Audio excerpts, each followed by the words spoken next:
ये है, मतलब यहाँ 1100 रुपयाच्या पटीमध्ये शेअर्स उभे केले होते. आपल्या सर्वांना माहिती आहे की एक महिनाभर सर्व पक्षीय लोकांनी एकत्रितपणे येऊन हा प्रयत्न केला होता.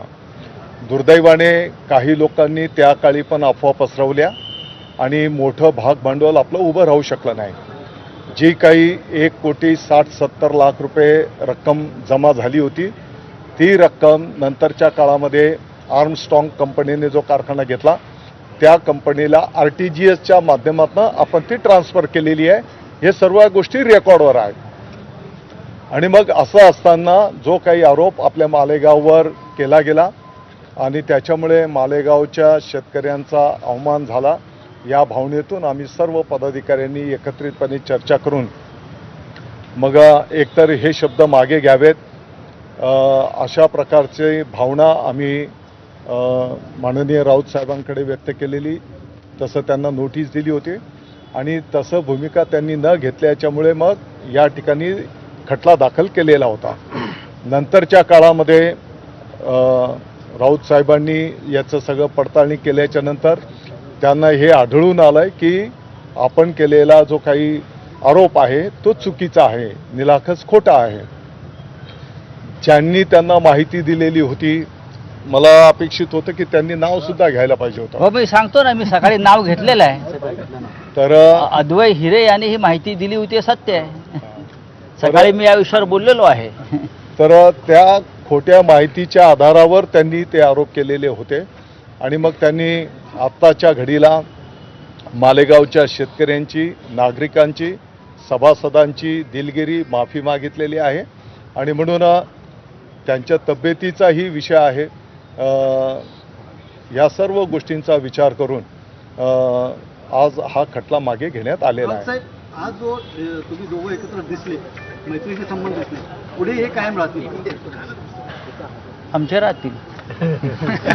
चला बघा, त्यांनी माननीय राऊत साहेबांनी चुकीच्या आधारावर म्हणजे मधला पॉइंटच काढून टाकला होता. 1,78,00,000 डायरेक्ट 178 कोटी करून टाकले होते आणि म्हणून मालेगावच्या शेतकऱ्यांचा, नागरिकांचा जो संभ्रम, गैरसमज झालेला होता, आज त्यांनी दिलगिरी त्या शेतकऱ्यांची माफी मागून तो दूर केलेला आहे आणि त्यांच्या तब्येतीचंही कारण आहे. या सर्व गोष्टी पाहता मालेगावच्या शेतकऱ्यांनी सांगितलं की आपण त्यांच्या विनंतीला मान देऊ, हा खटला मागे घेऊ. त्याप्रमाणे जुने नातेसंबंध, जुना जो तुमचा स्नेह होता तो या ठिकाणी कामी आला नाही, मला वाटतं की ही वस्तुस्थिती आहे की गेली काही वर्ष त्यांच्या नेतृत्वाखाली आमच्यासारख्या कार्यकर्त्यांनी पण काम केलेलं आहे. मला विश्वास होता की त्यांनाही माहिती आहे की दादा भुसे काय करू शकतो आणि काय करू शकत नाही. आणि मग असं असल्यानंतर त्यांच्याकडनं पण मला अशी अपेक्षा नव्हती. किमान कोणतीही गोष्ट बोलताना आपण त्याची खातरजमा करून घेतली पाहिजे. जेव्हा त्यांनी त्याची खातरजमा केली तर त्यांना आढळून आलं की बाबा आपण जे वक्तव्य केलं, जे लिहिलं ते चुकीचं आहे आणि त्यानंतर त्यांनी त्या पद्धतीची भूमिका घेतली. सर, मला दोघांना एक प्रश्न आहे. एकीकडे राजभाषेचे पडगम वाचत आहेत, दुसरीकडे मुंबईत 57 मराठी शाळा बंद पडलेल्या आहेत, बंद करत आहे. याच्याविषयी तुम्हाला दोघांचं काय? HR मुंबईत बोलू. हो गया ना? अभी आप कोर्ट में जाके नहीं, मैंने सुबह भी आपसे बात किया उस बारे में. देखिए, जो एक मामला चल रहा था यहाँ, उस बारे में मैंने और यहाँ के guardian minister, senior leader Dada Bhuse जी ने सुलह हो गया है. जो बात मैंने रखी थी उस वक्त, जब उसकी मैंने जांच पड़ताल की तो मुझे लगा कि मेरे तरफ से कोई गलत वक्तव्य निकला है, वो मैंने पीछे लिया है और मैं और दादा भूसे जी ने ये तय किया कि अब ये मामला यहाँ खत्म हो जाएगा. बस, दिस इज द शॉर्ट स्टोरी.